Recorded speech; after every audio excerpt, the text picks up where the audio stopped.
ಚುನಾವಣಾ ಆಯೋಗದ ಮತಗಳ್ಳತನ ವಿರೋಧಿಸಿ ಕಾಂಗ್ರೆಸ್ ಪಕ್ಷದ ವರಿಷ್ಠರಾದ ರಾಹುಲ್ ಗಾಂಧಿರವರು ಮತ್ತು ಮಲ್ಲಿಕಾರ್ಜುನ ಖರ್ಗೆರವರ ನೇತೃತ್ವದಲ್ಲಿ ಬೆಂಗಳೂರಿನ ಫ್ರೀಡಂ ಪಾರ್ಕ್ನಲ್ಲಿ ಬೃಹತ್ ಪ್ರತಿಭಟನಾ ಸಮಾವೇಶವನ್ನು ಇಂದು ಹಮ್ಮಿಕೊಳ್ಳಲಾಗಿತ್ತು. ಬೃಹತ್ ಪ್ರತಿಭಟನಾ ಸಮಾವೇಶಕ್ಕೆ ಆನೇಕಲ್ ತಾಲೂಕು ಯುವ ಕಾಂಗ್ರೆಸ್ ಅಧ್ಯಕ್ಷರಾದ ಪ್ರವೀಣ್ ಎಂ.ಎನ್. ರವರ ನೇತೃತ್ವದಲ್ಲಿ 700ಕ್ಕೂ ಹೆಚ್ಚು ಯುವ ಕಾಂಗ್ರೆಸ್ ಕಾರ್ಯಕರ್ತರು ಸಮಾವೇಶದಲ್ಲಿ ಭಾಗವಹಿಸಿದ್ದ ದೃಶ್ಯ ಕಂಡುಬಂತು.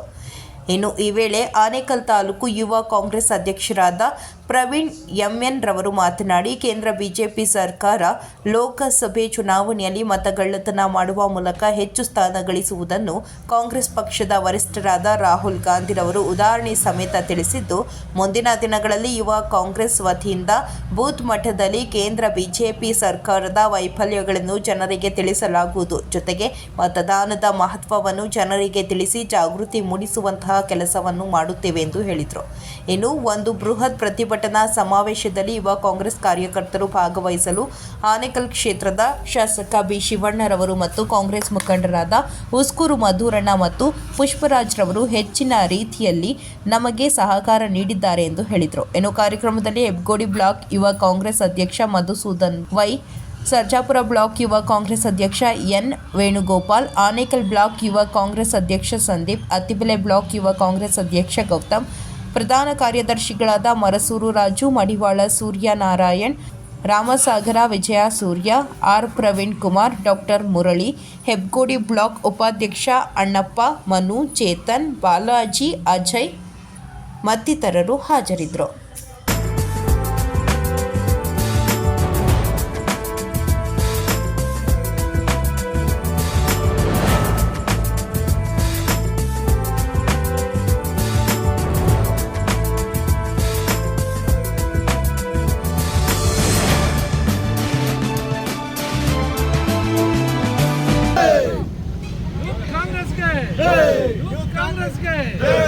ಶಿವಣ್ಣಗೆ ರಾಹುಲ್ ಗಾಂಧಿಗೆ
ಆನೇಕಲ್ ಬಿ ಶಿವಣ್ಣವರಿಗೆ, ಆನೇಕಲ್ ಬಿ ಶಿವಣ್ಣವರಿಗೆ, ಆನೇಕಲ್ ಶಿವಣ್ಣವರಿಗೆ, ಆನೇಕಲ್ ಶಿವಣ್ಣವರಿಗೆ, ಯೂತ್ ಕಾಂಗ್ರೆಸ್ ಟೀಮ್ಗೆ, ಯೂತ್ ಕಾಂಗ್ರೆಸ್ ಅಧ್ಯಕ್ಷರು ಪಾಪಣ್ಣವ್ರಿಗೆ, ಯೂತ್ ಕಾಂಗ್ರೆಸ್ ಅಧ್ಯಕ್ಷರು ಪಾಪಣ್ಣವ್ರಿಗೆ, ಯೂತ್ ಕಾಂಗ್ರೆಸ್ ಅಧ್ಯಕ್ಷರು ಪಾಪಣ್ಣವ್ರಿಗೆ.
ಸೇರಿಸಿದ್ದಾರೆ. ಇನ್ನೊಂದು ಕಡೆ ಒಂದು 80 vote ಸೇರಿಸಿದ್ದಾರೆ. Some people say they are happy with the subject. That is what. Vande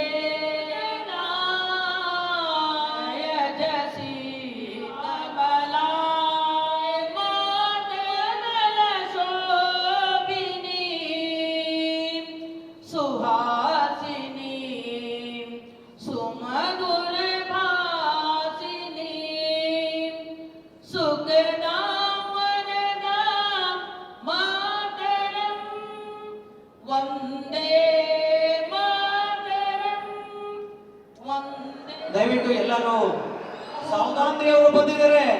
ಇವಾಗ ಅದಾದ ನಂತರ ಕಾರ್ಯಕ್ರಮ ಪ್ರಾರಂಭ ಮಾಡ್ತೀವಿ. ಮತ್ತು ದಿನೇಶ್ ಗುಂಡೂರಾಯರವರೇ, ನಮ್ಮ ದೇಶಪಾಂಡೆರವರೇ, ಇನ್ನು ಎಲ್ಲ ಎಸಿಸಿಯ ಎಲ್ಲ ಕಾರ್ಯದರ್ಶಿಗಳೇ, ಶಾಸಕ ಹೋರಾಟವನ್ನ ಪ್ರಾರಂಭ ಮಾಡತಕ್ಕಂತ ನಮ್ಮ ಎಸಿಸಿಯ ಶ್ರೀ ವೇಣುಗೋಪಾಲ್ ಸಾಹೇಬ್ರೆ, ಪಕ್ಷ ನಮ್ಮದು. ಇವತ್ತು ಸಂವಿಧಾನ ಉಳಿಬೇಕು ಅಂತ ಕೆಲಸ ಇವತ್ತು ರಾಹುಲ್ ಗಾಂಧಿ ಅವರು ಮಾಡ್ತಾ ಇದ್ದಾರೆ. ನಮ್ಮೆಲ್ಲರಲ್ಲೂ ಕೂಡ ಮನವಿ ಮಾಡಿ ನನ್ನ ಎರಡು ಮಾತಿಗೆ ಹೋರಾಟಕ್ಕೆ ಧುಮುಕಿ ದೇಶದಲ್ಲಿ ಸಂವಿಧಾನ ಉಳಿಸೋಣ. ಈ ರೀತಿಯಾಗಿ ಒಬ್ಬೊಬ್ಬ ವೋಟರ್ ಹೆಸರನ್ನ 3 ಕಡೆ ಮನೆ ಅಡ್ರೆಸ್, ಒಂದು ಮನೆಯಲ್ಲಿ 80 ಓಟ್ ಸೇರಿಸಿದ್ದಾರೆ. ಇನ್ನೊಂದು ಕಡೆ बोलो भारत माता की. As you rightly said to all our party cadres, that ಇವರು ನಾನು ಹಂಚ್ಕೊಳ್ತಾ ಇದ್ದೇನೆ. ನಾನು ಜಾಸ್ತಿ ಅಭ್ಯಾಸ ಮಾಡಿ ತದನಂತರ ಬಂದು ಅವರು ಇವತ್ತಿನ ದಿವಸ ಒತ್ತಡವನ್ನು ಹೆಚ್ಚಿಗೆ ಓಟ್ ವಯಸ್ಕರಿಗೆ ಸಿಕ್ಕಂತ ಓಟಿನ ಯಾವ ನಮ್ಮ ಮತ ನಮ್ಮ ಹೋರಾಟ ನಮ್ಮ ಹಕ್ಕು. ಈ ದಿನ ನಾವು ಫ್ರೀಡಮ್ ಪಾರ್ಕಲ್ಲಿ ದೊಡ್ಡದಾದ ಪ್ರತಿಭಟನೆ ಹಮ್ಮಿಕೊಂಡಿದ್ದೀವಿ. ಇದಕ್ಕೆ ಮೂಲ ಕಾರಣ ಅಂದರೆ ವೋಟರ್ ಐ ಡಿ, ಮತದಾನ ಹಕ್ಕು. ಈ ಮತದಾನ ಅನ್ನೋದು ನಮ್ಮ ಸಂವಿಧಾನಿಕದ ಒಂದು ಮೌಲ್ಯವಾದ ವಸ್ತು. ಈ ಏನಕ್ಕೆ ಕೇಂದ್ರ ಸರ್ಕಾರ ಈ ಮತ ಕಳ್ಳತನ ಮಾಡ್ತಿರೋದು ತುಂಬ ಹೆಚ್ಚಾಗುತ್ತಿದೆ. ಮಹದೇವಪುರದಲ್ಲಿ 1,250,000 ಮತಗಳನ್ನು ಕದ್ದಿರೋದು ಬೆಳಕಿಗೆ ಬಂದಿದೆ. ಇದನ್ನು ನಮ್ಮ ರಾಹುಲ್ ಗಾಂಧಿ ಅವರು ನೇತೃತ್ವದಲ್ಲಿ ಹಾಗೂ ಯಾವ ರೀತಿ ನಮ್ಮ ದೇಶನ ಕಾಪಾಡಬೇಕು ಅಂತ ಒಂದು ನಿಟ್ಟಿನಲ್ಲಿ ಹೋರಾಡುತ್ತಿದ್ದಾರೆ. ಈ ಕೇಂದ್ರ ಸರ್ಕಾರ ಈ ಒಂದು ನಮ್ಮ ಸಂವಿಧಾನವನ್ನು ಒಂದು ಕಿತ್ತುಕೊಳ್ಳೋದು ಹಾಗೂ ಒಂದು ರದ್ದು ಮಾಡೋದಕ್ಕೆ ಮಾಡುತ್ತಿದ್ದಾರೆ. ಇದೊಂದು ಮತದಾನ ಅನ್ನೋದು ಇದು ಪಕ್ಷ ರಾಜಕಾರಣ ಅಲ್ಲ. ಇದೊಂದು ಸಂವಿಧಾನಿಕ ಒಂದು ಹಕ್ಕು ಇದೆ. ಇದು ಮತ ಅನ್ನೋದು ತುಂಬ ಇಂಪಾರ್ಟೆಂಟ್. ನಮ್ಮ ಬಾಬಾ ಸಾಹೇಬ್ ಅಂಬೇಡ್ಕರ್ ಕೊಟ್ಟಿರೋ ಒಂದು ಅಮೂಲ್ಯವಾದ ವಸ್ತು. ಈ ಮತವನ್ನೇ ಬದಲಾಯಿಸೋಕೆ ಹೊರಡ್ತಿದ್ದಾರೆ ಕೇಂದ್ರ ಸರ್ಕಾರ. ದಯವಿಟ್ಟು ಇದು ಎಲ್ಲ ಪಕ್ಷ ಒಂದು ಪಕ್ಷಾತೀತವಾಗಿ ಹಾಗೂ ಎಲ್ಲ ಪಕ್ಷದ ಮುಖಂಡರು ಎಲ್ಲ ಒಂದು ಬರೀ ಕೇವಲ ಕಾಂಗ್ರೆಸ್ ಅವರಲ್ಲ, ಎಲ್ಲ ಪಕ್ಷಗಳು ಒಂದು ಖಂಡನೆ ಮಾಡಬೇಕು. ಏನಿದು ಮತ ಅನ್ನೋದು ತುಂಬ ಇಂಪಾರ್ಟೆಂಟು. ಮತ ಇಲ್ಲ ಅಂದರೆ ನಮಗೆ ಒಂದು ಸರ್ಕಾರ ನಡೆಸೋಕ್ಕಾಗಲ್ಲ. ನಾವು ಏನು ಇವು ಸರ್ಕಾರ ಹಿನ್ನಡೆ ಆಗ್ತಾಯಿದೆಯಾ ನಮ್ಮ ವಿಶ್ವದಲ್ಲಿ ಅಂದರೆ ಮೂಲ ಕಾರಣವೇ ಮತದಾನ. ಉಳಿಸ್ಕೊಳಕ್ಕಾಗಲ್ಲ ಅಂದರೆ ನಾವು ನಮ್ಮ ದೇಶದಲ್ಲಾಗಲಿ, ನಮ್ಮ ಒಂದು ತಾಲೂಕು ಮಟ್ಟದಲ್ಲಾಗಲಿ, ಹೋಬಳಿ ಮಟ್ಟದಾಗಲಿ ಏನೂ ಮಾಡೋಕ್ಕಾಗ್ತಾಯಿಲ್ಲ. ನಾವು ಕಾಂಗ್ರೆಸ್ ಯಾವ ರೀತಿ ಮುಂದೆ ಕ್ರಮ ತಗೊಳ್ತೀರಾ? ಮುಂದೆ ಆನೇಕಲ್ ತಾಲೂಕಲ್ಲಿ ಇರ್ಬೋದು ಚುನಾವಣೆಗೆ ಯಾವ ರೀತಿ ಸಿದ್ಧತೆ ಮಾಡ್ಕೊಳ್ತೀರಾ ಅಂತ? ನಾವು ಬೂತ್ ಮಟ್ಟದಲ್ಲೇ ಮಾಡ್ತಾಯಿದ್ದೇವೆ. ಒಂದು ಏನಂದ್ರೆ ಎಜುಕೇಟ್ ಮಾಡಬೇಕು ಮೇಯ್ನು. ನಾವು ಬರೀ ಎಲ್ಲ ನಾವು ಪಕ್ಷದವ್ರು ಏನು ಓಟ್ ಕೇಳ್ತಾ ಇದ್ದೇವೆ ಅದು ಬಿಟ್ಟು ನಾವು ಎಜುಕೇಟ್ ಮಾಡಬೇಕು. ಏನಿದು ವೋಟರ್ ಐ ಡಿಗೆ ಏನು ಮಹತ್ವ, ಈ ಆಧಾರ್ ಕಾರ್ಡು ಮತ್ತು ಏನು ಪ್ಯಾನ್ ಕಾರ್ಡ್ ಇದೆಯಲ್ಲ ಅದೇ ರೀತಿಯಾಗಿ ನಾವು ವೋಟರ್ ಐ ಡಿಗೂ ಒಂದು ಪ್ರಾಬಲ್ಯತೆ ಕೊಡಬೇಕು. ವೋಟರ್ ಐ ಡಿಗೆ ಒಂದು ಇಂಪಾರ್ಟೆನ್ಸ್ ಕೊಟ್ಟಿಲ್ಲ ಅಂದರೆ ಇದೇ ರೀತಿ ಆಗೋದು. ಯಾರು ಗೆಲ್ತಾರೆ ಯಾರು ಸೋಲ್ತಾರೆ ಒಂದು ಗೊತ್ತಾಗಲ್ಲ. ಜನರ ಜಾಗೃತಿಗೊಳಿಸ್ತೀರಾ ಮುಂದಿನ ದಿನಗಳಲ್ಲಿ? ಹೌದು ಹೌದು 100% ನಿಜ. ಜಾಗೃತಗೊಳಿಸಲೇಬೇಕು, ಎಜುಕೇಟ್ ಮಾಡಬೇಕು. ಮೇಯ್ನಾಗಿ ಎಜುಕೇಷನ್ ತುಂಬ ಇಂಪಾರ್ಟೆನ್ಸ್ ಕೊಡಬೇಕು. ಎಜುಕೇಷನ್ ಇಲ್ಲಾಂದರೆ ಇದೇ ರೀತಿ ಆಗೋದು. ಎಲ್ಲೋ ಒಂದು ಕೂತ್ಕೊಂಡು ಏನೋ ಬೇಕೋ ಮಾಡ್ತಾ ಇರ್ತಾರೆ. ಎಲ್ಲ ಎಜುಕೇಟರ್ ಆಗಿದ್ದರೆ ಈ ವೋಟರ್ ಐ ಡಿಗೆ ಈ ಥರ ನಾವು ಈ ದಿನ ಪ್ರತಿಭಟನೆ ಮಾಡೋಕ್ಕೆ ಸಂದರ್ಭ ಬರ್ತಾ ಇರಲಿಲ್ಲ. ಪ್ರವೀಣ್ ಅವರು ಯುವ ಕಾಂಗ್ರೆಸ್ ಅಧ್ಯಕ್ಷ ಸಾಕಷ್ಟು ಕೆಲಸಗಳು ಮಾಡ್ತದೆ, ಕಾರ್ಯಕ್ರಮಗಳು ಮಾಡ್ತದೆ. ಹೇಗೆ ಸಾಧ್ಯ ಆಯಿತು ಅಂತ? ಇದಕ್ಕೆ ಮೇನ್ ಕಾರಣ ಅಂದರೆ ನಮಗೆಲ್ಲ ಬ್ಲಾಕ್ ಮಟ್ಟದ್ದು ಬ್ಲಾಕ್ ಪ್ರೆಸಿಡೆಂಟ್ 4 ಜನ ಬ್ಲಾಕ್ ಪ್ರೆಸಿಡೆಂಟ್ ಇದ್ದಾರೆ. ನಾವೆಲ್ಲ ಅಣ್ಣ ತಮ್ಮಂದರಾಗಿ ಒಂದೇ ಕುಟುಂಬದಾಗಿ ಸಾಥ್ ಕೊಡ್ತಾ ಇದ್ದಾರೆ. ಅದರಿಂದಾಗಿ ನಮಗೆ ತುಂಬ ಬೆಂಬಲ ಬರ್ತಾಯಿದೆ. ಅದೇ ರೀತಿಯಾಗಿ ನಮ್ಮ ಶಿವಣ್ಣವ್ರ ಶಾಸಕರು ಏನೇ ಒಂದು ವಿಚಾರವಾಗಿ ಹೋರಾಟ ಆಗಲಿ, ಒಂದು ಹೆಲ್ಪ್ ಆಗಲಿ, ಒಂದು ಫೋನ್ ಕರೆಗೆ ಸಾಕು ಹೆಲ್ಪ್ ಮಾಡ್ತಾ ಇರ್ತಾರೆ. ಇವತ್ತು ನಾವು ಇಲ್ಲಿಂದ ನಮ್ಮ ತಾಲೂಕಿಂದ ಸುಮಾರು 1,000 ಜನ ಹೋಗಿದ್ದಾರೆ. ಎಲ್ಲ ಪ್ರತಿಯೊಂದು ಎಲ್ಲ ಖರ್ಚು ವೆಚ್ಚಗಳಾಗಲಿ ನಮ್ಮ ಬೆಂಬಲ ಆಗಲಿ ಎಲ್ಲ ನಮ್ಮ ಶಾಸಕರೇ ನೋಡ್ಕೊಂಡಿದ್ದಾರೆ. ಇದೇ ರೀತಿಯಾಗಿ ಮುದುರಪ್ಪನವರು ಸಹ ಹಾಗೂ ಪುಷ್ಪರಾಜ್ ಅಣ್ಣವರು ಸಹ ತುಂಬ ಸಹಕಾರ ಕೊಡ್ತಾಯಿದ್ದಾರೆ. ನಮ್ಮ ತಾಲೂಕಲ್ಲಿ ಇದೇ ರೀತಿಯಾಗಿ ಕೊಟ್ಟರೆ ನಮ್ಮ ಯುವ ಕಾಂಗ್ರೆಸ್ ತುಂಬ ಬಲಿಷ್ಠವಾಗಿ ಕೆಲಸ ಮಾಡ್ತಿದ್ವಿ. ಯುವ ಕಾಂಗ್ರೆಸ್ ನಮ್ಮ ಅಣ್ಣ ತಮ್ಮಂದರು ಹಾಗೂ ಸ್ನೇಹಿತರಿಗೆಲ್ಲ ಒಂದು ಧನ್ಯವಾದಗಳು ಹೇಳ್ತಿದ್ದೀನಿ. ಇದೊಂದು ಬಲಿಷ್ಠವಾಗಿ ಪ್ರತಿಭಟನೆಗೆ ಇವತ್ತು ಸಕ್ಸಸ್ ಕಾರಣಕ್ಕೆ ಮೇಯ್ನಾಗಿ ಅವ್ರಿಗೆ ಧನ್ಯವಾದಗಳು ಕೊಡ್ತೀನಿ. ನಮ್ಮ ದೇಶದಲ್ಲಿ ಅನ್ಯಾಯ ಆಗಿದೆ, ಮತಗಳ್ಳತನ ಆಗಿದೆ. ಅದನ್ನು ಕುರಿತು ಒಂದು ಬೃಹತ್ ಪ್ರತಿಭಟನೆಯನ್ನು ಹಮ್ಮಿಕೊಂಡಿರ್ತೀವಿ. ನಮ್ಮ AIC ಅಧ್ಯಕ್ಷರಾದಂಥ ಮಲ್ಲಿಕಾರ್ಜುನ್ ಖರ್ಗೆ ಅವರು ಹಾಗೂ ನಮ್ಮ ವಿರೋಧ ಪಕ್ಷದ ನಾಯಕರಾದಂಥ ರಾಹುಲ್ ಗಾಂಧಿ ಅವರ ನೇತೃತ್ವದಲ್ಲಿ ಇವತ್ತು ಬೆಂಗಳೂರು ಫ್ರೀಡಮ್ ಪಾರ್ಕ್ನಲ್ಲಿ ಬೃಹತ್ ಪ್ರತಿಭಟನೆಯನ್ನು ಹಮ್ಮಿಕೊಂಡಿರ್ತೀವಿ. ಇದಕ್ಕೆ ಒಂದು ನಮ್ಮ ಯೂತ್ ಕಾಂಗ್ರೆಸ್ ವತಿಯಿಂದ ಸುಮಾರು ಒಂದು 700-800 ಜನ ನಾವು ಯುವಕರೆಲ್ಲ ಸೇರಿ ಹೊರಟಿರ್ತೀವಿ ಆನೇಕಲ್ಲಿಂದ. ಇದಕ್ಕೆ ಸಹಕರಿಸಿ ಇದು ನಮ್ಮ ಕ್ಷೇತ್ರದ ಜನಪ್ರಿಯ ಶಾಸಕರಾದಂಥ ಶಿವಣ್ಣವರ ನೇತೃತ್ವದಲ್ಲಿ ಹಾಗೂ ಯುವ ಕಾಂಗ್ರೆಸ್ನ ಅಧ್ಯಕ್ಷರಾದಂಥ ಪ್ರವೀಣ್ ಅವರ ಸಹಕಾರದೊಂದಿಗೆ ಪುಷ್ಪರಾಜ್ ಅಣ್ಣವರ ಒಂದು ಸಹಯೋಗದಿಂದ ಇವತ್ತು ನಾವು ಎಲ್ಲ ಯುವಕರು ಸೇರಿ ಒಂದು ಬೃಹತ್ ಪ್ರತಿಭಟನೆ ಹಮ್ಮಿಕೊಂಡಿರ್ತೀವಿ. ಎಲ್ಲ ಯುವಕರು ಸೇರಿ ಏನು ನಮ್ಮ ದೇಶಕ್ಕೆ ಅನ್ಯಾಯ ಆಗ್ತಾಯಿದೆ, ಮತಗಳ್ಳತನ ಮಾಡಿ BJP ಅವರು ನಮ್ಮನ್ನು ಯಾವ ರೀತಿ ನಮ್ಮನ್ನು ಮೋಸ ಮಾಡ್ತಾಯಿದ್ದಾರೆ, ವಂಚನೆ ಮಾಡ್ತಾಯಿದ್ದಾರೆ ಅನ್ನೋದು ಒಂದು ಭಾಳ ಒಂದು ಏನು ಅದ್ರ ಬಗ್ಗೆ ಅಧ್ಯಯನ ಮಾಡಿ ನಮ್ಮ ರಾಹುಲ್ ಗಾಂಧಿಯವರು ಒಂದು ಇವತ್ತು ದೇಶದಾದ್ಯಂತ ಎಲ್ಲರಿಗೂ ತಿಳಿಸ್ತಾ ಇದ್ದಾರೆ. ಇವರು ಮತಗಳ್ಳತನ ಮಾಡಿ ಇವತ್ತು ಇವರು BJP ಪಕ್ಷ ಅಧಿಕಾರಕ್ಕೆ ಬರ್ತಾಯಿದೆ ಅಂತೇಳಿ ಒಂದು ದೃಢವಾಗಿ ನಿರ್ಧಾರ ಆಗಿರತಕ್ಕಂಥದ್ದು. ಆ ಕಾರಣಕ್ಕೋಸ್ಕರ ಇವತ್ತು ನಾವೇನು ಪ್ರತಿಭಟನೆ ಹಮ್ಮಿಕೊಂಡಿದ್ದೀವಿ, ಆ ಪ್ರತಿಭಟನೆಯಲ್ಲಿ ನಮ್ಮ ತಾಲೂಕಿನಿಂದ ಸುಮಾರು ಒಂದು 5,000 ಜನ ಎಲ್ಲ ಕಾಂಗ್ರೆಸ್ ಯುವಕರು ಹಾಗೂ ಎಲ್ಲ ನಾಯಕರುಗಳು ಸೇರಿ ಹೊರಟು ಒಂದು ಬೃಹತ್ ಪ್ರತಿಭಟನೆಯಲ್ಲಿ ಭಾಗವಹಿಸಿರ್ತೀವಿ. ಈ ಕಾರ್ಯಕ್ರಮದಲ್ಲಿ ಸಹಕಾರ ಕೊಟ್ಟಂಥ ಎಲ್ಲ ಯುವ ನಾಯಕರುಗಳಿಗೂ ಹಾಗೂ ನಾಯಕರುಗಳಿಗೂ ಧನ್ಯವಾದಗಳನ್ನು ತಿಳಿಸ್ತೀನಿ. ಕಾರ್ಯಕ್ರಮಕ್ಕೆ ಸಹಕರಿಸಿದಂಥ ನಮ್ಮ ಸರ್ಜಾಪುರ ಬ್ಲಾಕ್ನ ಅಧ್ಯಕ್ಷರಾದ ಯುವ ಕಾಂಗ್ರೆಸ್ ಅಧ್ಯಕ್ಷರಾದಂಥ ವೇಣುಗೋಪಾಲ್ರವರು, ಅದೇ ರೀತಿ ಆನೇಕಲ್ ಯುವ ಕಾಂಗ್ರೆಸ್ ಅಧ್ಯಕ್ಷರಾದಂಥ ಸಂದೀಪ್ ಅವರು ಹಾಗೂ ಅತ್ತಿಬೆಲೆ ಬ್ಲಾಕ್ನ ಅಧ್ಯಕ್ಷರು ಗೌತಮ್ರವರು ಹಾಗೂ ನಮಗೆ ಭಾಳ ಹೆಚ್ಚಾಗಿ ಸಹಕರಿಸಿ ಒಂದು ಎಲ್ಲ ರೀತಿ ಯುವಕರನ್ನ ಒಂದು ಪ್ರೇರೇಪಣೆಗೊಳಿಸುವಂಥ ನಮ್ಮ ಮಧುರಣ್ಣವರು ಹಾಗೂ ನಮ್ಮ ಪುಷ್ಪರಾಜ್ ಅಣ್ಣವರು ಹಾಗೂ ನಮ್ಮ ಅಧ್ಯಕ್ಷರಾದಂಥ ಪ್ರವೀಣ್ ಅಣ್ಣವರು ಅವರ ನೇತೃತ್ವದಲ್ಲಿ ಇವತ್ತು ಕಾರ್ಯಕ್ರಮ ಹಮ್ಮಿಕೊಂಡಿದ್ದೀವಿ. ಭಾಳ ಒಂದು ಪ್ರತಿಭಟನೆ ಭಾಳ ಒಂದು ಉತ್ತಮವಾಯಿತು. ಮುಂದಿನ ದಿನಗಳಲ್ಲಿ ಇವರು ಯಾವುದೇ ಒಂದು ತಪ್ಪು ನಿರ್ಧಾರಗಳನ್ನು ಕೈಗೊಂಡ್ರೆ BJP ಪಕ್ಷದವರು ನಮ್ಮ ಯುವ ಕಾಂಗ್ರೆಸ್ ವತಿಯಿಂದ ಏನು ನಾವು ಉಗ್ರವಾದ ಹೋರಾಟ ಮಾಡೋದಕ್ಕೂ ಸರಿ, ನಮ್ಮ ಹಕ್ಕುಗಳನ್ನ ನಾವು ಬಲಪಡಿಸ್ಕೊಳ್ಳೋದಕ್ಕೋಸ್ಕರ, ನಮ್ಮ ನ್ಯಾಯನ ಕೇಳೋದಕ್ಕೋಸ್ಕರ ಯಾವ ಮಟ್ಟಕ್ಕಾದ್ರೂ ನಾವು ಏನು ಪ್ರತಿಭಟನೆಗಳು ನಮ್ಮ ಒಂದು ತಾಲೂಕು ನಮ್ಮಲ್ಲಿ ಯಾವ ರೀತಿ ಆಗುತ್ತೋ ಅದನ್ನೆಲ್ಲ ನಾವು ಒಂದು ಮುಂದಿನ ದಿನಗಳಲ್ಲಿ ಅವ್ರಿಗೆ ಎಚ್ಚರಿಕೆ ಕೊಡ್ತಾ ನಾನು ಮಾತು